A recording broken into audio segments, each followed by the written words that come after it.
Hello and welcome guys. In this tutorial let's talk about how to retrieve MySQL root password for cPanel installation on centOS or Red Hat Linux or AlmaLinux. This tutorial comes in handy whenever you lost your super user, which is root user password. As you can see, I have logged into one of my dev machine. Don't worry, this machine doesn't exist anymore, so I'm okay to share my hostname. So once I log in, I need to cat a file which is present in my root directory, and then it is a hidden file with my conf.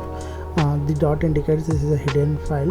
So when you enter it, it prints out the password of root user. As you can see, this is the password and this user is root user.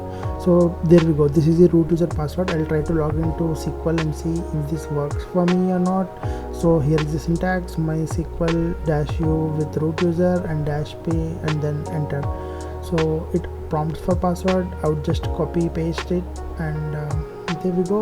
You see the login welcome screen, and it also shows the server version, which is 5.7. I'm currently running MySQL community server. So to double check, I would just execute a command: show databases.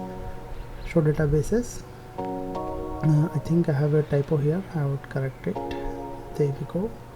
And as soon as I hit enter, you can see the databases present in my MySQL. That's how you retrieve root password. If you enjoyed this tutorial, please give a like and subscribe to the channel. Thank you very much. Have a good day. Bye.